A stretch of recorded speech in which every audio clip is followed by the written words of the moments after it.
नमस्कार साथियों, एक बार फिर से आप सभी का हार्दिक स्वागत एंड अभिनंदन जेएस एकेडमी के यूट्यूब चैनल पे।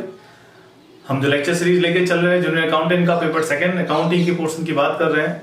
आज के जो लेक्चर है वो आपके फाइनेंशियल अकाउंटिंग जो फाइनल अकाउंट्स की जो बात कर रहे हैं, फाइनल अकाउंट का ये तीसरा लेक्चर है। पहले लेक्चर में हमने इसके इंट्रोडक्शन के बारे में समझा था, दूसरा लेक्चर जो है उसमें भी हमने इसके कुछ कॉन्सेप्ट और एडजस्टमेंट हमने शुरू किए थे, और आज का ये जो टॉपिक है वो एडजस्टमेंट से रिलेटेड है पूरा का पूरा। तो एडजस्टमेंट के बारे में हम डिस्कस करने वाले हैं फाइनल अकाउंट्स के साथ में कि किस तरह से एडजस्टमेंट किए जाते हैं। तो बने रहिए चैनल के साथ में, चैनल को ज्यादा से ज्यादा शेयर करें, सब्सक्राइब जरूर करें, बेल आइकन जरूर दबाएं और लाइक का बटन जरूर प्रेस करें। सो चलिए शुरुआत करते हैं एडजस्टमेंट से। हमने इससे पहले दो एडजस्टमेंट ऑलरेडी पढ़ चुके हैं, जिसमें पहला था आउटस्टैंडिंग एक्सपेंसेस का और दूसरा था हमारा प्रीपेड एक्सपेंडिचर का। इन दोनों के मैं आपको एडजस्टमेंट समझा चुका हूं कि फाइनल अकाउंट्स बनाते समय अगर ये दो आपको एडजस्टमेंट दिए हुए रहो तो उसका ट्रीटमेंट कैसे किया जाता है। देखिए यहाँ जो बोर्ड पे मैंने जो चीजें लिखी हुई है शॉर्ट नोट्स में लिखी हुई है, आप उसको दिमाग में डालें और एग्जाम के अंदर ये शॉर्ट नोट्स ही आपके काम में आने वाले हैं। तो सबसे पहले आज बात करने वाले हैं डेप्रिसिएशन ऑन फिक्स्ड असेट्स के बारे में। तो जो डेप्रिसिएशन चार्ज किया जाता है फिक्स्ड असेट्स के ऊपर, उसका ट्रीटमेंट क्या होता है। तो ट्रीटमेंट इसके दो ट्रीटमेंट्स होते हैं फिक्स डेप्रिसिएशन के। सबसे पहला जो एडजस्टमेंट है वो है प्रॉफिट एंड लॉस अकाउंट के अंदर हम डेबिट साइड में लिखते हैं एज एन एक्सपेंडिचर डेप्रिसिएशन को, और उसी डेप्रिसिएशन के अमाउंट को हम क्या करते हैं बैलेंस शीट के अंदर असेट साइड में जो असेट्स लिखी, जिस असेट्स के ऊपर हमने डेप्रिसिएशन चार्ज किया है उस असेट्स में से माइनस करके नेट असेट्स को बैलेंस शीट में दिखाया जाता है। डेप्रिसिएशन वाला एक टॉपिक हमने कर रखा है, मतलब अभी इसके बाद हम आप लोगों को जैसे ही फाइनल अकाउंट्स आपके कंप्लीट होंगे उसके बाद में डेप्रिसिएशन का एक टॉपिक है वो लेके आपको समझाऊंगा पूरा का पूरा। तो उसमें आपको पता चले डेप्रिसिएशन क्या होता है। Depreciation is a cost of assets, जो मशीन या जो आपकी फिक्स्ड असेट्स है उसको यूज करने की जो कॉस्ट है उसको हम कहते हैं डेप्रिसिएशन।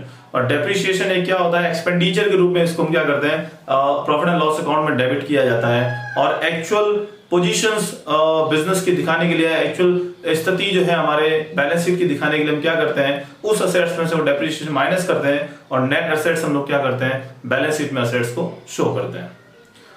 फिर दूसरे एडजस्टमेंट की बात करें वो है आपका interest on capital. Interest on capital ये फर्म के लिए, बिजनेस के लिए क्या है एक्सपेंडिचर है। इंटरेस्ट ऑन कैपिटल, हम इंटरेस्ट ऑन कैपिटल किसको प्रोवाइड करते हैं, किसको देते हैं, तो जो ओनर्स होते हैं जिसने फंड्स इन्वेस्ट कर रखा है बिजनेस के अंदर, जिसने कैपिटल इंट्रोड्यूस की हुई है, उस व्यक्ति को हम क्या करते हैं इंटरेस्ट ऑन कैपिटल देते हैं। तो इंटरेस्ट ऑन कैपिटल एक फर्म के लिए, बिजनेस के लिए एक एक्सपेंडिचर है। तो एक्सपेंडिचर इसके दो ट्रीटमेंट किए जाएंगे। प्रॉफिट एंड लॉस अकाउंट के डेबिट साइड में as an interest on capital लिखा जाएगा एज ए एक्सपेंडिचर, और इसका दूसरा ट्रीटमेंट होगा कि बैलेंस शीट के अंदर हम कैपिटल वाले पोर्शन में क्या करेंगे इंटरेस्ट ऑन कैपिटल को ऐड करेंगे। इससे लास्ट वीडियो में आपको पूरा इसका स्टेटमेंट समझा के बता के समझाया हुआ है कि कैपिटल में ओपनिंग कैपिटल से क्लोजिंग कैपिटल कैसे निकाली जाती है। उसमें इंटरेस्ट ऑन कैपिटल को हम क्या करते हैं ऐड करते हैं। यहाँ पे ध्यान रखना आप लोग को कि अगर इंटरेस्ट ऑन कैपिटल अगर कैश में प्रोवाइडेड है, अगर इंटरेस्ट ऑन कैपिटल हम कैश में दे रहे हैं ओनर को, उस केस में यहाँ पे ऐड नहीं होगा। प्रॉफिट एंड लॉस के डेबिट साइड में आएगा बट वो कैश अकाउंट से आपका क्या हो जाएगा माइनस हो जाएगा अगर कैश में दिया हुआ है। तो ये ध्यान से आप क्वेश्चन पढ़ते समय आपको ध्यान रखना है कि कैश में दिया है कि नहीं दिया है। फिर आप देखिए तीसरा एडजस्टमेंट सेल टैक्स या इनकम टैक्स की बात करें, सेल टैक्स का या जीएसटी का, गुड्स एंड सर्विसेज टैक्स की बात करें, तो सेल्स टैक्स या इनकम टैक्स की बात करें, ये अगर दिया हुआ है तो इसके क्या ट्रीटमेंट्स हैं ध्यान रखना। इफ पेड टू गवर्नमेंट, देखिए सेल टैक्स हो, इनकम टैक्स हो, जीएसटी हो, ये सभी क्या है सरकार को पे करने होते हैं। तो बिजनेस ओनर्स क्या करते हैं कस्टमर से जीएसटी है या सेल टैक्स है या इनकम टैक्स तो अपना अलग पोर्शन है, ये इनकम पे लगाया जाता है एसएससी की जो बिजनेस ओनर है उसकी। बट सेल टैक्स और गुड्स एंड सर्विसेज टैक्स की बात करें, ये कस्टमर्स पे चार्ज किया जाता है, हम कस्टमर से वसूल करते हैं और वो पैसा हम किसको पे करते हैं गवर्नमेंट ऑफ इंडिया को पे करते हैं। इनकम टैक्स भी हम क्या करते हैं अपनी इनकम के ऊपर जो टैक्स बनता है वो गवर्नमेंट ऑफ इंडिया को पे करते हैं। तो अगर आपने सेल टैक्स और income tax government of India को पे कर दिया है तो इसका कोई एडजस्टमेंट करने का जरूरत नहीं है। अगर साफ साफ लिखा हुआ है कि सेल टैक्स बना था, इनकम टैक्स था, इसको हमने गवर्नमेंट ऑफ इंडिया के अकाउंट में जमा करवा दिया है, सरकार को दे दिया है, तो इसका कोई एडजस्टमेंट करने का जरूरत नहीं। और अगर आपने नहीं चुकाया है अभी तक, सरकार को आपने नहीं चुकाया क्योंकि आपने सेल टैक्स कस्टमर से वसूल किया है और आपको सरकार को देना था, बट आपने अभी तक सरकार को नहीं दिया है, तो ये हमारी लायबिलिटी बन जाती है। तो बैलेंस शीट की लायबिलिटी साइड में इसको शो किया जाएगा कि सेल टैक्स अभी तक देना है या इनकम टैक्स आपको देना है, ये हमारी लायबिलिटी बनती है। इसके अंदर एक नोट करें हमेशा कि सेल्स जो है, सेल्स हमेशा क्या होता है, सेल टैक्स लेस ही दिखाया जाता है। नॉर्मली क्या होता है कि 100 रुपए का सामान अगर आपने बेचा है, उस पर अगर 10% का टैक्स लगता है तो हम कस्टमर से 110 रुपए वसूल करते हैं। और हमारी बुक्स ऑफ अकाउंट में क्या करते हैं, सेल्स को 100 रुपए से दिखाते हैं और 10 रुपए सेल्स टैक्स का अलग से दिखाते हैं। तो हमेशा ध्यान रखें, सेल्स हमेशा दिखाया जाता है वो सेल्स टैक्स लेस करके ही दिखाया जाता है। तो इसका ध्यान रखना, अगर सेल्स टैक्स है, जीएसटी है, इनकम टैक्स है, अगर ये गवर्नमेंट ऑफ इंडिया को पे किया हुआ है या कर चुके हम, तो उसका कोई एडजस्टमेंट नहीं करना है। अगर नहीं किया हुआ है, ऐसे केस में आपको क्या करना पड़ेगा, बैलेंस शीट के लायबिलिटी साइड में इसको दिखाना पड़ेगा, बिकॉज ये हमारी क्या है, लायबिलिटी है। फिर देखिए बात करें आगे मैनेजर रेम्युनरेशन की बात करें, यहाँ पे मैनेजर कमीशन की बात करें या उसके मैनेजर के पारिश्रमिक की हम बात करें। यहाँ पे ना होता क्या है, दो तरीके मैंने यहाँ लिखे हैं, एक तो लिखा मैंने बिफोर, एक लिखा मैंने आफ्टर। इसके दो के फॉर्मूले लिखे हैं। अगर बिफोर दिया हुआ है तो रेट अपॉन 100 मल्टीप्लाई प्रॉफिट, और आफ्टर दिया हुआ है rate upon 100 plus rate multiply profit. मतलब ऐसा लिखा रहता है कि मैनेजर कमीशन जो है प्रॉफिट का 10%, प्रॉफिट वैसे घटाने के 50 या घटाने से पूर्व। अगर घटाने से पूर्व हो तो रेट अपॉन 100 मल्टीप्लाई प्रॉफिट करते हैं, घटाने के 50 हो तो rate upon 100 plus rate multiply profit करते हैं। ये दो फॉर्मूले हैं। अगर बिफोर दिया हुआ है कि आफ्टर दिया हुआ है, कि घटाने की 50 है या पूर्व है। अगर पूर्व है तो रेट बटा 100 इंटू प्रॉफिट, और घटाने की 50 है तो रेट बटा 100 plus rate multiply by profit, ये अप्लाई करते हैं। इससे क्या निकलता है, मैनेजरियल रेम्युनरेशन निकलता है। अब होता क्या है कि मैनेजर को हमने रेम्युनरेशन दिया है, कमीशन दिया है, उससे एक अकाउंट बनेगा मैनेजरियल कमीशन पेबल अकाउंट। अभी मैनेजरियल कमीशन पेबल अकाउंट जो है, इसमें देखिए प्रॉफिट एंड लॉस अकाउंट के अंदर डेबिट साइड में लिखेंगे, और बैलेंस शीट जो है, बैलेंस शीट में लायबिलिटी साइड में लिखा जाएगा। ये क्यों लिख रहे हैं बैलेंस शीट के अंदर, देखिए हम मैनेजर को कमीशन कब देंगे, जब प्रॉफिट होगा तब। प्रॉफिट का पता कब चलेगा, जब हम क्या करेंगे, फाइनल अकाउंट्स बना लेंगे। और फाइनल अकाउंट्स कब बनाएंगे, जब आपका क्या हो जाएगा, ईयर एंड हो जाएगा। इसका मतलब क्या हुआ कि ईयर एंड होने के बाद हम क्या करते हैं, प्रॉफिट का कैलकुलेशन करते हैं, एक सर्टेन अमाउंट का प्रॉफिट निकलता है, उस प्रॉफिट का एक सर्टेन परसेंटेज मैनेजर को कमीशन के रूप में देते हैं। तो देंगे कब, अगले साल। पिछले साल का कमीशन आप चुका रहे हो अगले साल, इसका मतलब ये है कि पिछले साल की अकाउंटिंग के अंदर वो हमारी लायबिलिटी बन जाएगी। मैनेजर जो है, मैनेजर का कमीशन जो है हमारा क्या बन जाएगा, लायबिलिटी बन जाएगा। प्रॉफिट एंड लॉस के डेबिट साइड में लिखेंगे, बिकॉज इसको क्या माना जाएगा, खर्चा। और बैलेंस शीट के कहां लिखा जाएगा, लायबिलिटी साइड में, कि ये अभी पे करना है। आपको चीज समझ में आ गई, क्यों पे करना है, बिकॉज फाइनल अकाउंट्स कब बनाते हैं, ईयर एंड हो जाने के बाद, उससे पहले नहीं बनाते हैं। तो ईयर एंड हो जाने के बाद बनाते हैं, तो कमीशन भी बाद कैलकुलेट होगा और उसके बाद पे किया जाएगा। लेकिन कभी कभी ऐसा होता है कि बिजनेस ओनर्स होते हैं या क्या करते हैं कि पहले ही वो इसका कमीशन तय कर लेते हैं। और अगर if given the trial balance, then अगर आप लोगों को मैनेजर कमीशन पहले से ट्रायल बैलेंस में दे रखा है, इसका मतलब ईयर एंड होने से पहले हमने उसका कैलकुलेशन कर दिया।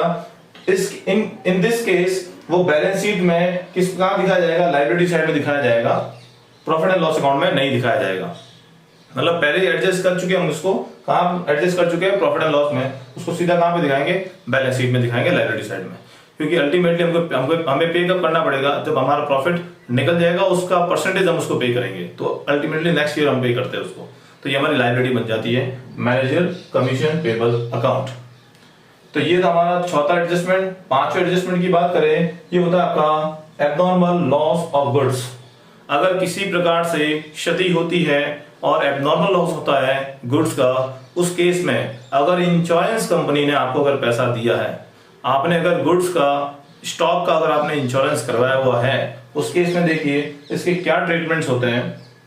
एब्नॉर्मल लॉस ऑफ गुड्स है तो हम क्या करें, गुड्स है तो परचेज में से लेस करना पड़ेगा।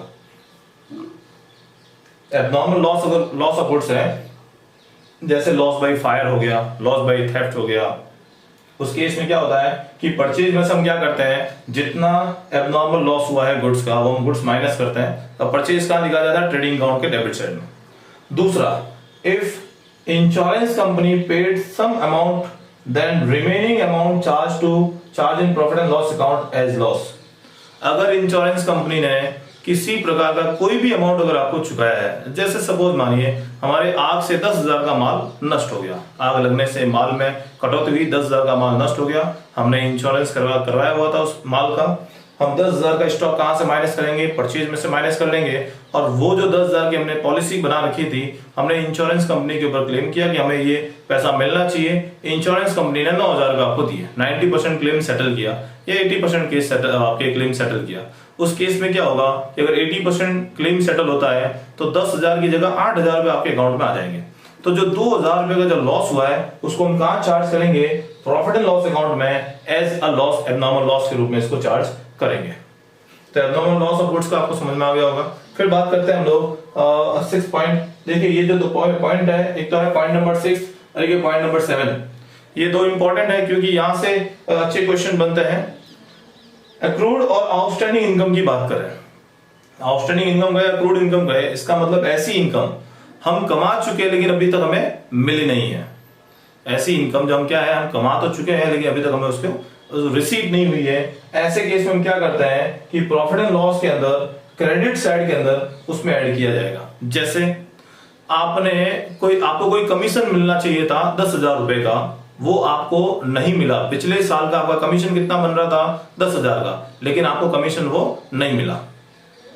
ऐसे केस में क्या करेंगे कि प्रॉफिट एंड लॉस के क्रेडिट साइड में जब कमीशन लिखा जाएगा उस कमीशन में ऐड करेंगे अक्रूड कमीशन या आउटस्टैंडिंग कमीशन, क्या करेंगे ऐड करेंगे और लिखेंगे, और ये हमारी क्या बन जाएगी असेट्स, क्योंकि आपको इस साल नहीं मिला है, अगले साल आपको मिलेगा।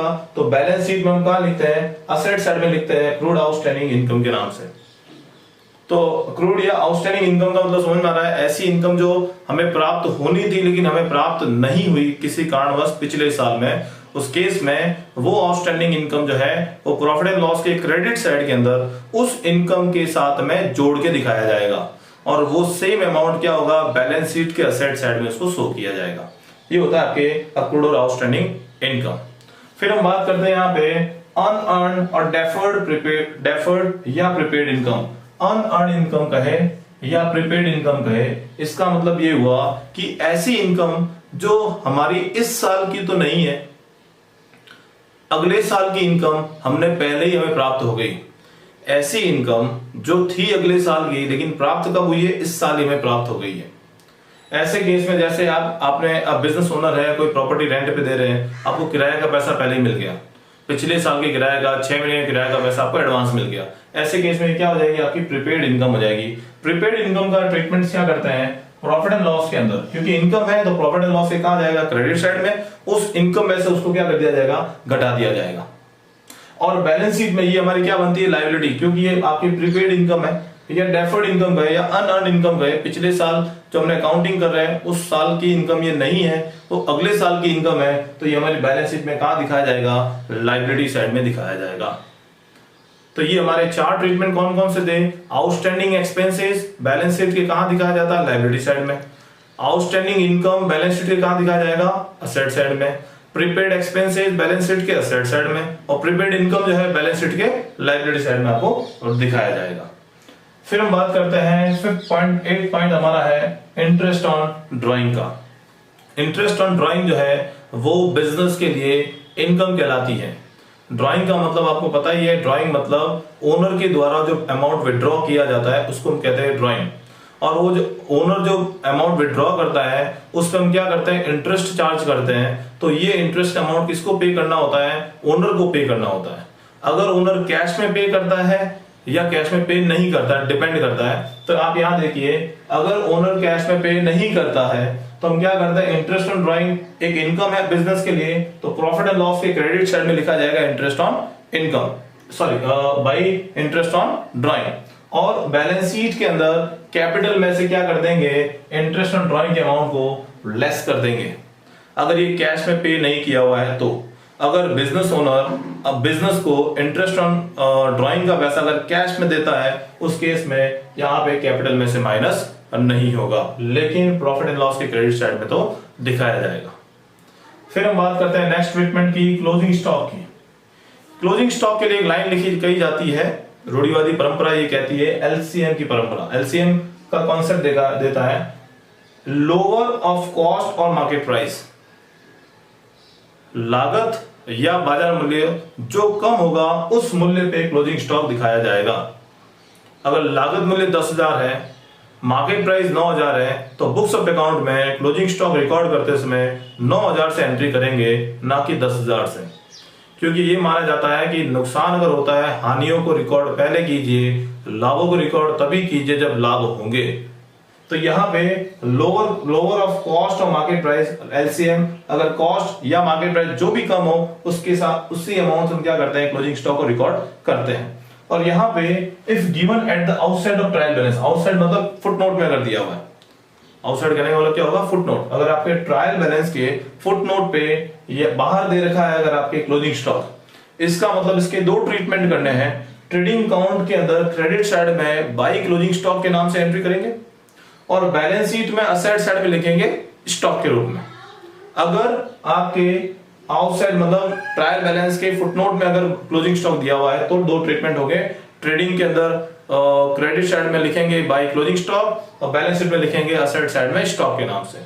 और अगर if given in the trial balance, अगर ट्रायल बैलेंस में दिया हुआ है क्लोजिंग स्टॉक, इसका मतलब ट्रेडिंग में एडजस्टमेंट किया हुआ है, आपको सीधा सीधा कहां लिखना है, बैलेंस शीट के असेट साइड में लिखना है।